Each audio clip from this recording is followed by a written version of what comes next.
Bonjour à tous et bienvenue sur le plateau de Bonjour chez vous. Aujourd'hui, notre thème du jour est quelle attitude avoir lorsqu'on me persécute. Bonjour à tous. Bonjour Evelyne. Aujourd'hui, sujet un peu plus grave, nous allons parler de la persécution de nos frères, de nos sœurs, de nous-mêmes parfois aussi.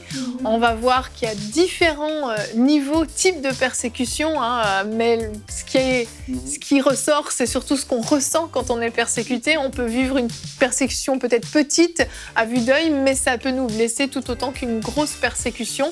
Et Anne, en deuxième partie d'émission, tu vas nous faire une rubrique Actu. Oui. Ça faisait un petit moment que tu n'en avais pas fait, avec un thème actuel, bien entendu. De quoi tu vas nous parler ? Je vais vous parler de la montée des actes antichrétiens en France.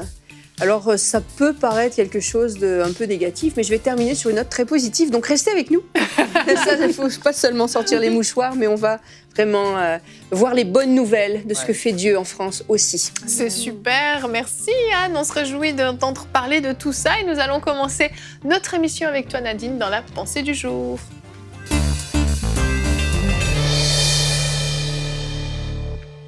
Alors aujourd'hui, je vais vous parler d'aimer vos ennemis, alors que le thème de l'émission est notre attitude envers ceux qui nous persécutent. Et c'est sûr que quand on parle de persécution, on peut voir des personnes qui sont dans des zones reculées, qui sont dans des endroits qui sont hostiles à l'évangile, mais aussi peut-être aussi dans la vie de tous les jours, vous êtes persécutés, peut-être dans votre travail par un employeur ou bien dans votre famille ou dans votre quartier. Donc, je suis sûre que chacun trouvera son compte dans cette pensée.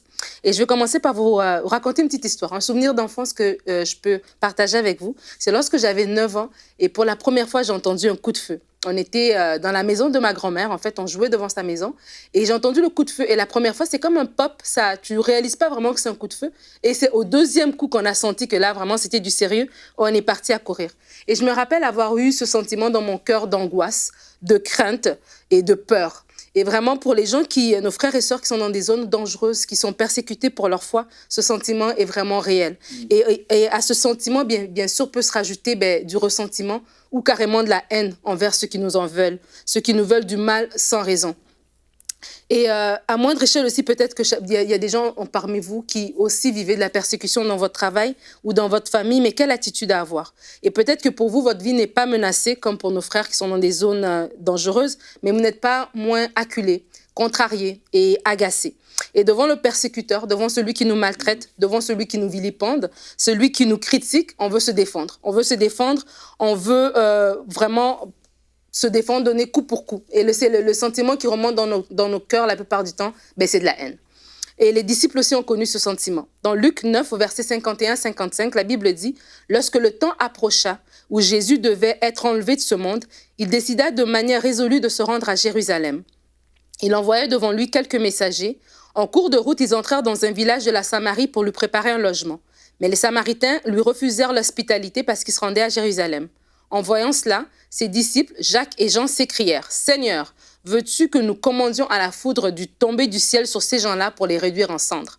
Mais Jésus se tourna vers eux et les reprit sévèrement. « Vous ne savez pas quel esprit vous inspire de telles pensées. Le Fils de l'homme n'est pas venu pour faire mourir les hommes, mais pour les sauver. » Et vraiment, devant quelqu'un qui nous persécute à cause de notre foi, qui est injuste envers nous, qui nous rend le mal pour le bien, le désir de vengeance voudra se lever. Le désir de vengeance voudra se manifester. On voudra régler les choses une bonne fois pour toutes. On voudra rendre les coups pour les coups. Mais Jésus nous dit que cet esprit n'est pas de lui. Lui, il est venu pour que tous soient sauvés. Alors, au lieu de manifester la haine, il nous demande de choisir la paix. Il nous demande de choisir l'amour. Dans Matthieu 5, au verset 43-44, il dit « Vous avez appris qu'il a été dit, tu aimeras ton prochain et tu haïras ton ennemi. Eh bien, moi, je vous dis, aimez vos ennemis et priez pour ceux qui vous persécutent. » Alors, les clés de votre réaction envers ceux qui vous font du tort, c'est de les aimer et de prier pour eux. On combat les ténèbres par la lumière, alors on combat les insultes par la prière. Alors, c'est ce à quoi Christ nous appelle. Aimez vos ennemis. Amen. Amen. Tellement des versets qu'on connaît bien, mais qu'on a du mal à mettre en pratique. Parce que ça nous touche au plus profond de nous-mêmes. Quand on vit de la persécution, c'est qu'on nous rejette. On rejette toute notre personne. On rejette certes notre Dieu, mais finalement, on nous rejette nous-mêmes. Et puis, c'est violent, c'est méchant, c'est gratuit, c'est injuste. Donc, on a tout un tas d'émotions qui viennent. Et puis, comme tu le disais, le réflexe humain, c'est coup pour coup. Tu m'as blessé, blessé, je te blesse. Tu m'as humilié, je t'humilie. Tu t'es moqué de moi, je me moque de toi, etc., etc. Puis c'est un réflexe très, très humain. Mais la Bible est très claire. Et puis le passage que tu as pris des disciples qui veulent faire descendre la foudre du ciel, on en rigole, mais ils étaient convaincus que c'était tout à fait possible. Et leur cœur était animé, comme Jésus l'a dit, par le diable, par des sentiments de haine, des sentiments qui ne viennent pas de Dieu. Et il faut absolument être capable de maîtriser son cœur, de sonder son cœur dans ce genre de situation pour avoir la bonne attitude. On va regarder notre verset du jour qui va peut-être nous éclairer un peu. Matthieu 5, 11, un verset qui n'est pas facile à accepter. « Heureux serez-vous lorsqu'on vous insultera, qu'on vous persécutera et qu'on dira faussement de vous toutes sortes de mal à cause de moi. » Et je vais vous lire la suite qui explique comment on peut se réjouir. « Réjouissez-vous et soyez dans l'allégresse parce que votre récompense sera grande au ciel. En effet, c'est ainsi qu'on a persécuté les prophètes qui vous ont précédés. » Et on peut se réjouir de cette persécution et donc garder notre cœur pur parce qu'on sait que déjà, premièrement, c'est pas nous qui sommes persécutés, c'est Christ en nous. Et deuxièmement, parce qu'on sait qu'on est en train de faire la bonne chose et qu'on a une récompense extraordinaire au ciel. C'est ce qui nous aide à garder notre cœur. Mais Nadine, comment concrètement on peut faire pour aimer ceux qui nous persécutent, le verset qui dit d'aimer nos ennemis, aimer, les bénir même. Comment on peut faire concrètement? Ça paraît un peu fou. Oui, mais déjà, le premier point, c'est que l'amour, c'est un choix. On a le choix, comme tu dis, devant la situation d'aimer ou d'haïr. Mais tu as dit, on est persécuté à cause de Christ qui est en nous. Et Christ, c'est l'amour. Et donc, notre chair, nous-mêmes, on voudra haïr comme ses disciples qui ont eu vraiment l'idée de dire, attends, c'est comme ça que tu parles à notre maître, on va te régler ça une bonne fois pour toutes. Mais ce qui est bien, c'est qu'ils sont allés vers Christ avec cette pensée et Christ les a donné, lui, sa pensée à lui qui était la pensée d'amour. Donc, je crois que quand on est persécuté, avant même il faut être honnête avec Dieu pour dire, Seigneur, cette situation me pèse, c'est lourd, et de l'amener nos émotions. Et alors qu'on décharge sur lui notre fardeau, alors qu'on décharge sur lui ce stress ou ce souci, lui, il nous remplit d'amour. Et vraiment, de pas avoir peur de parler au Seigneur de la situation et de parler au Seigneur de nos émotions face à cette situation, avant même que lui, maintenant, fasse ce travail de mettre l'amour en nous, parce que par nous-mêmes, on n'a pas assez d'amour pour aimer ces gens-là. Non. Ça prend vraiment un amour divin qui nous remplit, une sagesse divine qui nous remplit, une force de caractère qui nous remplit pour pouvoir supporter cette persécution. C'est vrai. Ça me fait penser, j'ai entendu l'histoire de Corrie ten Boom qui était touchée par les chrétiens persécutés, justement. Oui. Puis qu'elle avait dit au Seigneur, elle a dit, mais Seigneur, comment est-ce que moi je vais faire aussi pour pouvoir supporter les persécutions comme eux ils supportent? Parce qu'aujourd'hui, je pense pas que je pourrais supporter ça. Puis Dieu lui a répondu, lui a dit, Corrie, quand je te dis d'aller à telle place, c'est quand est-ce que tu vas recevoir ton billet pour prendre le train? Elle a dit, quand je vais à la gare, tu t'arranges pour que j'ai un billet pour aller prendre le train. Il dit, c'est pareil. Il dit, quand la persécution va venir, il dit, ma grâce va venir sur ta vie pour que tu puisses vraiment agir dans l'amour. Et j'ai fait, waouh, j'ai dit, c'est vrai, parce que c'est vrai que Dieu fonctionne avec des périodes de grâce sur nos vies. Il y a des moments où on a besoin de la grâce de Dieu pour accomplir certaines tâches, certaines choses. Et je crois vraiment qu'il y a une grâce particulière qui vient, qui repose de la part de Dieu sur les chrétiens qui sont persécutés, surnaturellement. Dieu, oui, mais l'amour est là. La parole nous le dit, Romains 5,5, mais tu dis, quand tu le vis, nous, on ne le vit pas. Moi, je ne le vis pas à ce niveau-là. Hein? Non. Et tu te dis, waouh, tu regardes des vidéos, des fois, tu entends des trucs, c'est rendu la norme que des chrétiens se fassent tirer dessus les dimanches. Tout ça, c'est rendu à tous les semaines quasiment. Dans le monde, c'est impensable. Et tu te dis, waouh, je crois vraiment que l'une des clés, c'est la grâce de Dieu qui va se manifester sur nous. Et puis, qu'est-ce que tu as dit, Evelyne? C'est vraiment vrai. Moi, je l'ai souvent dit en prêchant, quand j'encourage les gens à évangéliser, à être des témoins vivants pour Christ, tout ça, j'ai dit, Paul, il n'avait pas honte de dire qu'il était, entre guillemets, motivé un peu par la couronne de justice qui lui était réservée. Il a dit, j'ai combattu le bon combat et là, maintenant, ma couronne m'est réservée. Mes récompenses, je vais les avoir. Et puis, je veux dire, Dieu, il n'est pas ingrat, puis c'est normal que ça nous motive à quelque part. Hein? C'est pas juste ça, la source de la motivation, mais on est conscient qu'il est là. On est conscient que c'est là. Et Jésus a même dit, amassez-vous pas des trésors là, amassez-vous des trésors dans le ciel. C'est-à-dire que ayez cette compréhension-là, cette connaissance-là, et puis agissez de cette façon-là. C'est vrai. vrai. Ça me fait penser quand dans la Bible on dit qu'ils avaient en vue justement une patrie céleste en fait. Parce que c'est sûr que si on ne regarde pas à Jésus directement, vivre dans la persécution, c'est vraiment terrible. Et dans les chroniques plein cadre qui passent sur EMCI TV, il y a l'histoire... Portes ouvertes. Ouais, c'est de Portes ouvertes. Et il y a l'histoire de ce pasteur nigérian, justement, qui a vu Boko Haram venir dans son village. Et ils ont décimé quasi tout le village. Il a réussi à s'en sortir vraiment in extremis. Et là, en fait, il s'est retrouvé ailleurs. Et puis, il y avait une situation où il a reconnu un des messieurs de Boko Haram qui avait décimé son village. Et puis là, ce monsieur avait besoin d'un secours et puis il est venu vers lui. Il a parlé au monsieur jusqu'à ce qu'il ait amené ce monsieur au Seigneur. Et lui, alors qu'on l'interviewait dans la chronique plein cadre, pour lui, c'était comme... Pour moi, c'était... Waouh, mais c'est fou. Mais pour lui, c'est lui qui avait décimé son village. Il parle de l'amour de Dieu. Il y avait les membres de sa famille aussi. Il va l'aider. Il l'a amené à Christ. Et puis, il parlait de l'amour de Dieu. Pour lui, c'était normal d'agir de la sorte. Vraiment, c'était comme pour moi un autre niveau, en fait. Et vraiment, il n'y a que Dieu qui peut mettre cet amour-là dans le cœur, en fait. Parce qu'il y a des choses, malheureusement, quand on voit, vous voyez quelqu'un qui a tué votre famille, vous êtes témoin de ces réalités-là qui vous persécutent à cause de votre foi et tout. Et il y a des choses que le cœur seul ne peut pas porter. On a vraiment besoin d'aller vers Dieu et de dire, Seigneur, je dépose ça à tes pieds parce qu'il n'y a que toi qui peux me remplir, il n'y a que toi qui peux me donner la force, la capacité, cette grâce dont Frank parlait, de pouvoir vraiment passer ce cap et d'aimer mes persécuteurs. Ouais, c'est vrai. Et Nadine, il y a une nécessité aussi de prier pour ceux qui nous persécutent. Justement, on le voit dans ce verset, donc on a vu comment aimer, mais prier, ça implique vraiment aussi beaucoup d'amour, parce qu'il faut le faire de tout cœur. On ne parle pas d'une prière du bout des lèvres. Non, justement, et c'est pour ça que le aimer vient avant le prier. Ça prend d'être rempli d'amour pour pouvoir ensuite prier.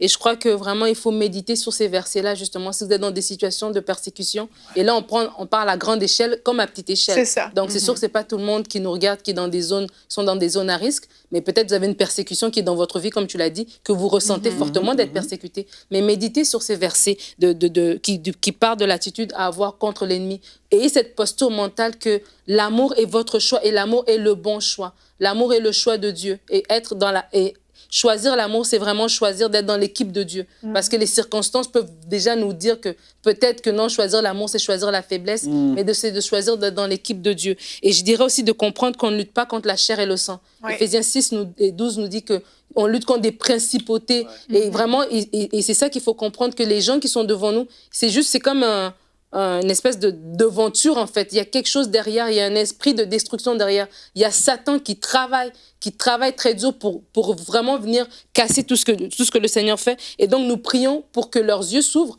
ces personnes-là. Nous prions pour que l'amour et la paix entrent dans leur cœur. Nous prions comme ce pasteur a fait pour qu'ils rencontrent Jésus, en fait. Et c'est ça l'intercession que nous faisons. C'est une intercession qui est active pour que Christ se manifeste en eux. Non seulement une intercession pour qu'il nous lâche les baskets, mais ça, c'est au-delà de nous, c'est au-dessus de nous. C'est vraiment plus grand, c'est un enjeu beaucoup plus grand. Et alors qu'on parle de cette histoire de Boko Haram, je veux vraiment encourager les gens. On avait parlé, Anne avait fait une rubrique de porte ouverte il y a quelques temps derrière. Et il y a porte ouverte, vous pouvez aller sur leur site, vous inscrire. Et chaque semaine, je crois, en tout cas de façon très régulière, ils envoient des mails avec des histoires de ce qui se passe dans le monde, qui se passe pour les chrétiens. Et ce sont nos frères et sœurs dans le Seigneur. Et nous devons prier pour eux.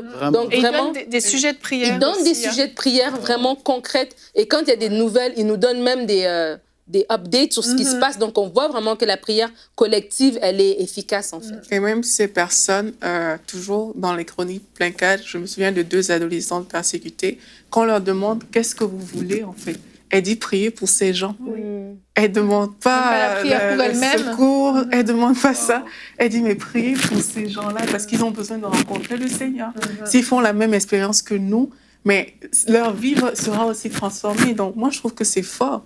Et c'est interpellant de se dire à quel point on a du travail à faire dans ce domaine-là. Il y a vraiment, je pense, un aspect qu'on oublie, puis qu'il est précieux de se rappeler par rapport à nos persécuteurs, que ce soit des grosses persécutions, comme on a dit au Nigeria ou d'autres situations, ou des petites persécutions du quotidien. C'est que ces gens-là, c'est des créatures de Dieu et Dieu, en fait, se les a fait voler par Satan. Ouais. Et en fait, c'est pas l'ennemi. C'est pas l'ennemi. C'est potentiellement nos frères et sœurs. C'est vrai. Et ça change tout. Et en fait, si on les voit avec ce regard-là, en se disant ils ont été volés à mon Père Céleste, ça va complètement changer aussi notre capacité à aimer et notre capacité à prier pour eux. C'est vrai. C'est un exercice qui est difficile à faire au début, mais il faut s'entraîner dans les petites persécutions du quotidien pour un jour pouvoir le faire pour des grosses persécutions. C'est vrai. Et changer de regard par rapport à ceux qui nous persécutent et voir en eux des gens qui ont été volés au Seigneur ou des gens qui sont au Seigneur, parce que parfois il y a des chrétiens aussi qui nous persécutent. Peut-être des gens qui ont besoin de se rapprocher de Dieu, qui ont besoin de sortir des griffes du malin qui tricotent avec.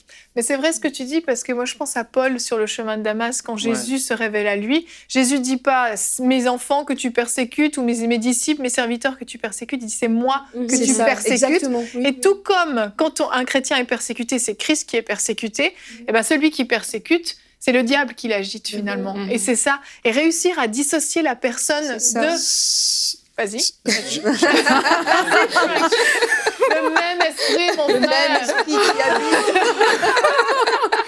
J'ai trop le verset. Vas-y, complète. Mais c'est tellement puissant. Et là, je vous relis Acte 7, versets 55 et jusqu'à 59, mais soyez vraiment attentifs. Mais Étienne, rempli du Saint-Esprit, fixant les regards vers le ciel, vit la gloire de Dieu et Jésus debout à la droite de Dieu. Et il dit, voici, je vois les cieux ouverts et le Fils de Dieu debout à la droite de Dieu. Ils poussèrent alors de grands cris et se bouchèrent les oreilles. Ils se précipitèrent tous ensemble sur lui. T'imagines la scène agressive, là. C'est de la extrême. Ils poussèrent de grands cris, se bouchant les oreilles, se précipitaient tous ensemble sur lui. Ils l'ont traîné hors de la ville, le lapidèrent, les témoins déposèrent leurs vêtements aux pieds d'un jeune homme nommé Saul, et ils lapidèrent Étienne qui priait et disait « Seigneur Jésus, reçois mon esprit. » Puis s'étant mis à genoux, il s'écria d'une voix forte « Seigneur, ne leur impute pas ce péché. » Et après dit ces paroles, il s'endormit. Mais tu vois, il voyait, les gens, ils comprenaient, ils sont tellement aveugles, ils comprenaient, il dit, impute-leur même pas ce péché, en voulant dire, ils font quelque chose de grave, mais c'est spirituel au-delà de tout ça. C'est même pas, ils comprennent pas ce qu'ils font.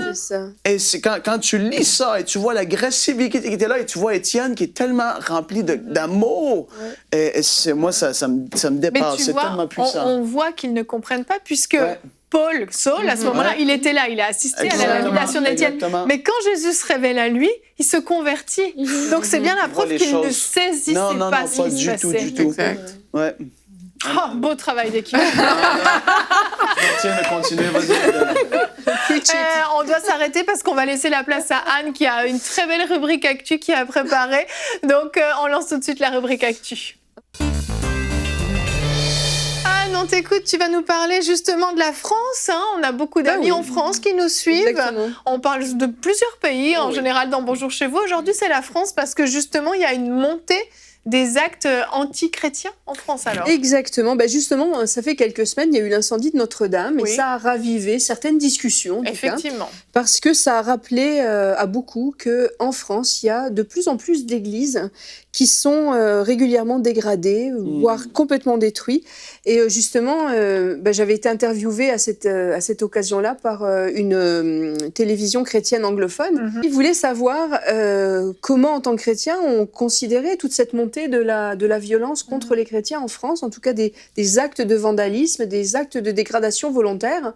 Et ça m'a ouvert les yeux parce que c'était pas quelque chose que j'avais vu venir. On parle beaucoup dans les médias des actes antisémites. Et il y en a, et c'est vrai, et c'est grave. Il y en a, et on le sait. Il y a aussi des actes contre d'autres religions. Les musulmans subissent aussi des actes contre eux, et d'autres religions encore. Mais c'est vrai que récemment, dans l'actualité, surtout en février 2019 et mars 2019, il y a eu comme une accumulation, une succession d'actes antichrétiens contre des édifices, majoritairement des édifices, heureusement pas contre des personnes encore. Mais c'est vrai que c'est mondial, il n'y a pas qu'en France. On a vu à Pâques ce qui s'est passé au Sri Lanka avec ces centaines de morts et aussi de blessés. Il y a eu aussi cet attentat au Burkina Faso, dans une église. Il y a eu plusieurs morts en plein culte à Silgadji. Il y a eu aussi au Nigeria encore 40 morts, mais au Nigeria c'est quasiment toutes les semaines où il y a des attentats contre les chrétiens. Donc c'est pas nouveau. Dans le monde entier, on sait qu'il y en a, mais en France, c'est quand même assez récent que ça monte autant. Justement, les responsables politiques ont commencé à s'émouvoir quand il y a eu toute cette succession en février et mars. En février, justement, il y a eu 5 églises incendiées en une seule semaine. Dijon, Lusignan, Saint-Alain de Lavore, Houille, Maison-Lafitte. Et ensuite, des incendies volontaires. Vraiment on passera à ce visuel après. Mais donc, il y a eu vraiment une prise de conscience de la classe politique, entre autres le président du Parti des Républicains, Laurent Wauquiez, qui a dit que cet incendie de l'église Saint-Sulpice, entre autres au mois de mars, était un acte antichrétien inadmissible. Et il dénonçait l'omerta, c'est-à-dire cette loi du silence qui pèse. On parle beaucoup des actes anti-autre chose, mais des actes anti-chrétiens, il y a comme un silence pudique, on ne veut pas trop en parler, mais les chiffres sont là. Et d'ailleurs, le journal Le Monde disait que pour la première fois cette année, donc en 2019, les services du renseignement ont intégré dans leurs notes les actes haineux, leurs notes sur les actes haineux, les chiffres sur les actes antichrétiens, parce qu'auparavant, il y avait juste les atteintes aux lieux de culte qui étaient dénombrées. Et maintenant, ils commencent à intégrer tout. Alors, on va faire le point en chiffres, parce que là, je vous parle de généralité, mais on va quand même voir des chiffres précis. Donc, les actes antichrétiens ont augmenté de 103%. Depuis 8 ans. C'est énorme. Donc c'est quand même notable, c'est pas juste une petite augmentation. Et toutes dénominations confondues évidemment, donc les églises aussi bien catholiques que protestantes que orthodoxes. Donc au total, 103% d'augmentation en 8 ans, ce qui est énorme. Et ça fait 3 églises vandalisées par jour en France en moyenne. Donc c'est pas négligeable. Donc ça va du petit acte de vandalisme au gros acte de vandalisme comme l'église Saint-Sulpice qui a été brûlée. Donc justement, je vous le disais, au mois de février, 5 églises ont été incendiées en une seule semaine. C'est beaucoup. Et il y a... Donc, en ce début d'année, ce premier trimestre 2019, une brusque augmentation. C'était stable entre 2017 et 2018, mais au premier trimestre 2019, il y a eu une accélération assez surprenante. Maintenant, là, je vous ai donné au niveau toute église chrétienne confondue, mais au niveau des églises évangéliques aussi, on voit une augmentation notable. Au premier trimestre 2019, déjà, il y a eu 65 actes graves anti-évangéliques. Donc anti-église évangélique. Donc avec une augmentation de 25% par rapport à la même époque en 2018.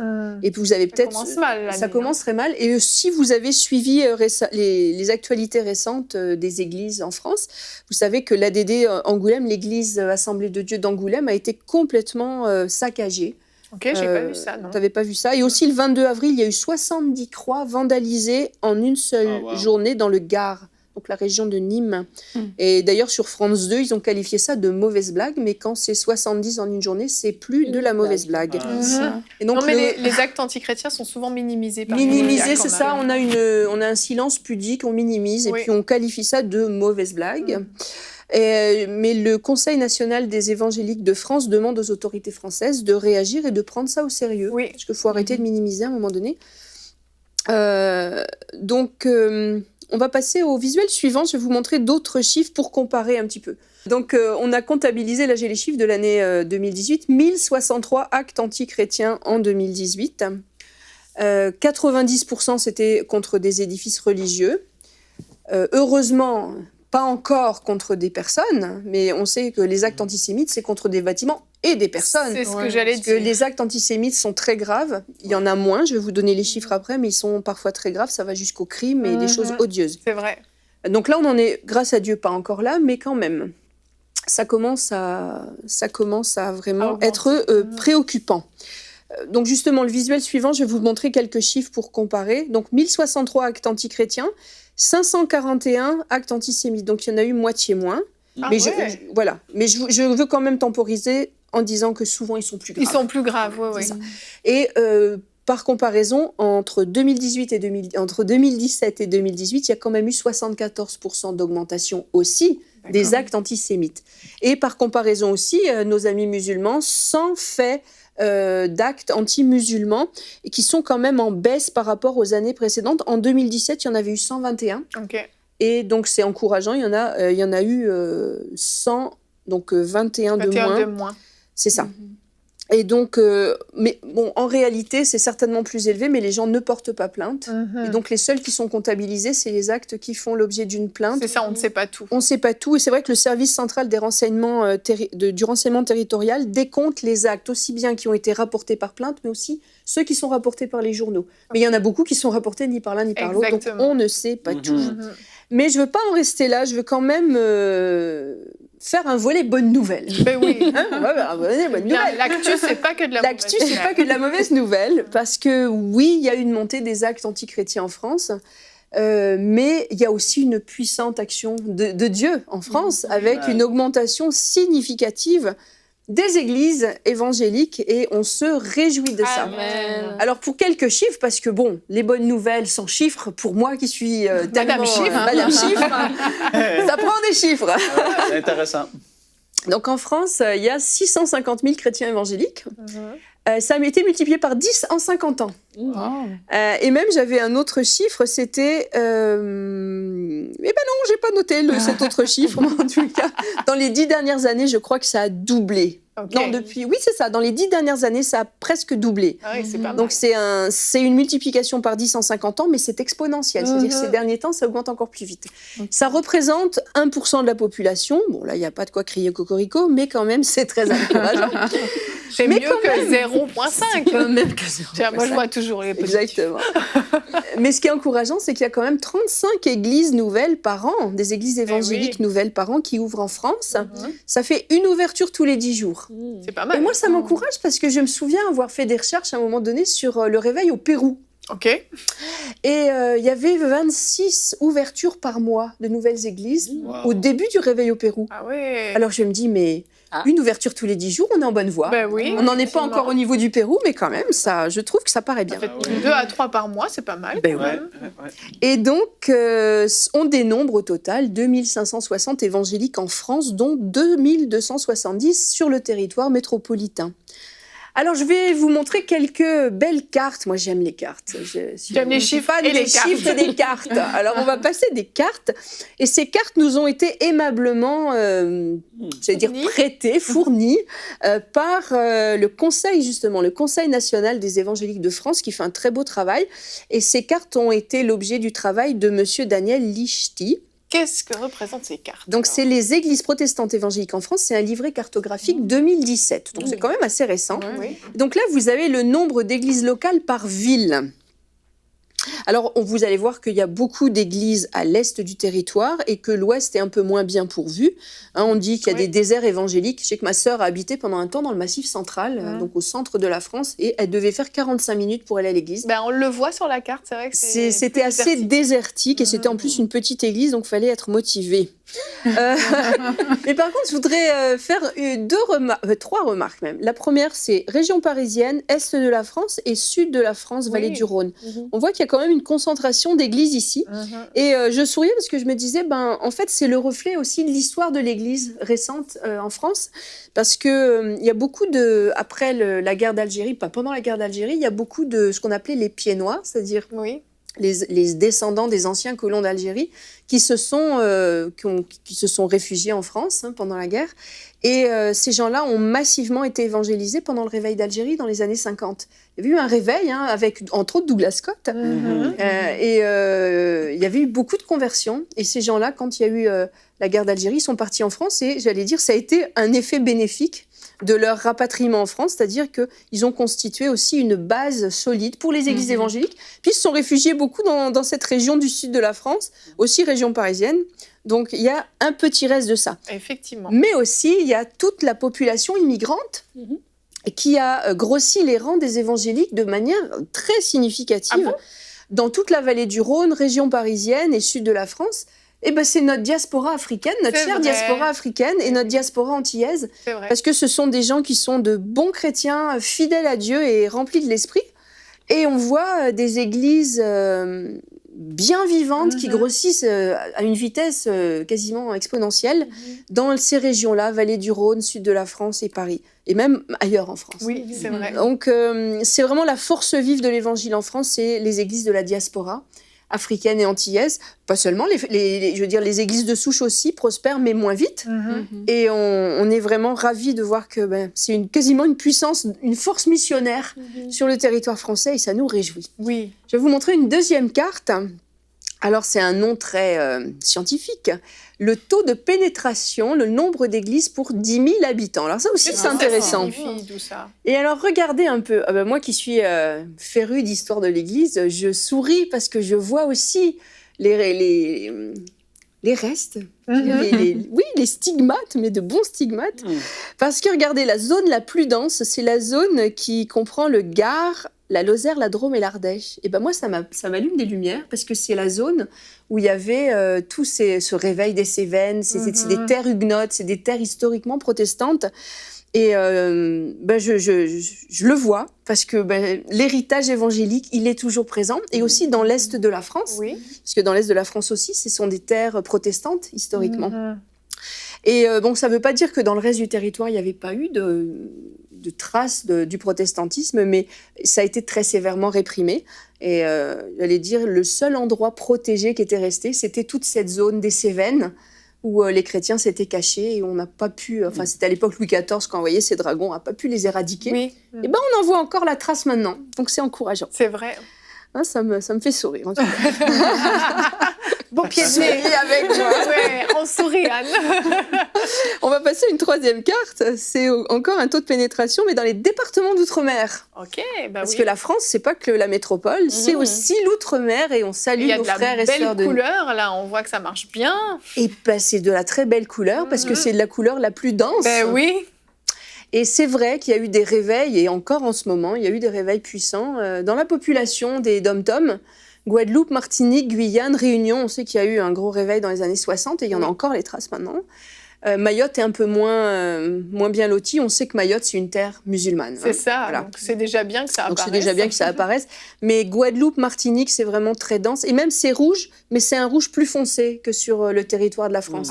Dans le sens où ça a dépassé même de très loin les chiffres de France en densité par 10 000. Et on le sait, il y a beaucoup d'églises dans ces régions-là. Ouais, c'est encourageant. On a des frères et sœurs, on salue Pasteur Marcel, mais il n'y a pas que lui, mais entre autres. Alors en conclusion, mais c'est vrai qu'il y a un climat général de tension religieuse, et ça on ne va pas le nier, pas seulement en France, partout dans le monde. Je voulais vous lire 1 Timothée 3:1, parce que je pense que ça reflète ce qu'on est en train de vivre. Il dit « Sache que dans les derniers jours, il y aura des temps difficiles. Les hommes seront égoïstes, amis de l'argent, fanfarons, hautains, blasphémateurs, rebelles à leurs parents, ingrats, irreligieux, insensibles, déloyaux, calomniateurs, intempérants, cruels, ennemis des gens de bien. » Alors c'est vrai que oui, on est dans des temps difficiles, et on ne le niera pas, et l'Église est malmenée dans bien des coins du globe.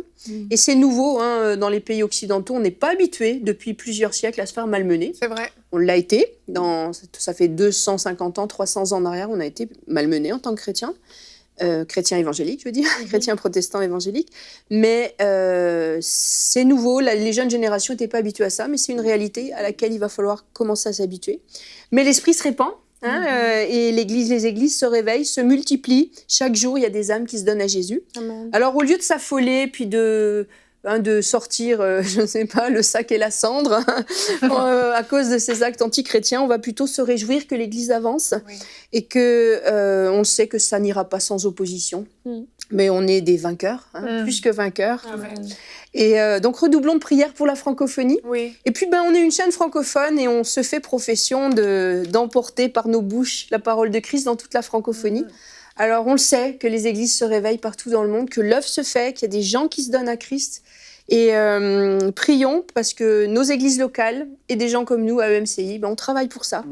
Et puis, il y a une œuvre qui se fait, parce que le Seigneur n'a pas dit son dernier mot pour la francophonie. Exactement. Amen. Merci, Anne, pour cette excellente rubrique Actu, avec tous ces éléments que moi, en tout cas personnellement, j'ignorais. Donc merci beaucoup. Et ça me fait vraiment penser non seulement à notre thème du jour, mais au thème qu'on a abordé hier, le fait de bâtir plutôt que de détruire. On voit que ces phénomènes antichrétiens font beaucoup parler sur la toile, sur Internet, sur les réseaux sociaux. Et puis je veux nous encourager à éviter encore une fois les disputes disputes de mots justement sur des thèmes comme cela. Il ne s'agit pas de parler d'un mouvement d'église. Ce n'est pas parce que c'est une église catholique qu'il faut dénigrer les catholiques ou inversement. Il y a vraiment eu des opportunités de briller qui ont été manquées, encore une fois, par des disputes de mots inutiles. Donc la persécution est là. Quelle attitude on a pendant qu'on est persécuté? C'est le thème de notre émission. Eh bien, il faut avoir une attitude bienveillante, une attitude d'amour, comme tu nous le disais, Nadine, et profiter de ces opportunités-là où les médias commencent à en parler pour briller, encore une fois, et non pour critiquer et non pour détruire. Donc, je pense que c'est important. Je veux quand même rajouter quelque chose d'important, parce que là, justement, tu parlais d'éviter les clichés. Il faut éviter les clichés sur l'interprétation de la hausse de ces actes et ne pas le mettre sur le dos d'une communauté ou d'une autre. Parce que, en fait, je lisais un article très intéressant du Monde qui expliquait les raisons pour lesquelles ces actes antichrétiens montaient. Et en fait, c'est vraiment plusieurs sources. Donc, il ne faut pas mettre ça sur le dos d'une... On y reviendra peut-être dans une autre émission, on n'a plus le temps.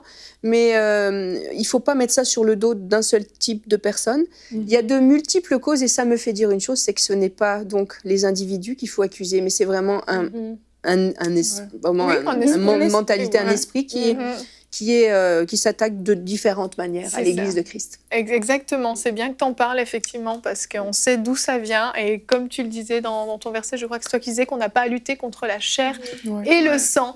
Et je veux vraiment vous encourager à la maison à prendre le temps de laisser redescendre les émotions lorsque vous vivez de la persécution, peu importe à quel niveau. Et encore une fois, on ne peut pas comprendre ce que vous, dans certains pays, vous pouvez vivre parce que c'est une persécution qui est intense, qui est extrême, qui met votre vie, celle que des proches autour de vous en danger.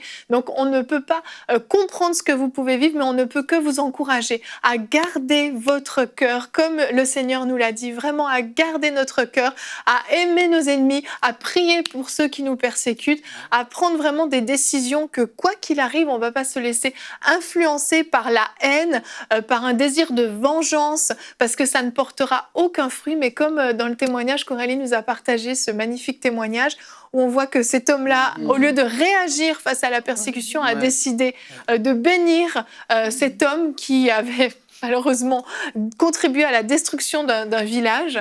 Mais un cœur comme celui-là, c'est le cœur que Jésus-Christ veut qu'on ait. Et à la croix, il a dit ce qu'Étienne a dit plus tard lorsqu'il a été lapidé, « Père, pardonne-leur, ils ne savent pas ce qu'ils font. » Donc souvenez-vous-en, ils ne savent pas ce qu'ils font. Et il nous reste quelques minutes et on va prier pour vous juste quelques minutes, pour vous qui nous écoutez, qui vivez de la persécution, peu importe à quel niveau.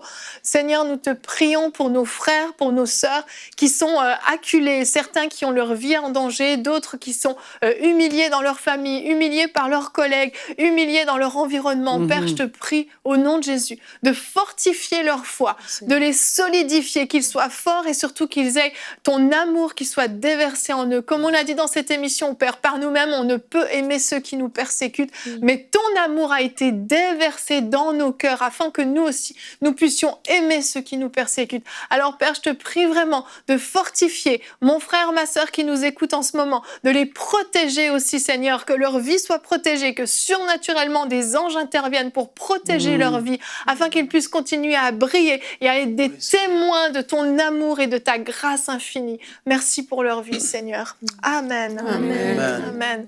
Nous vous aimons, soyez fortifiés, nos frères et nos sœurs.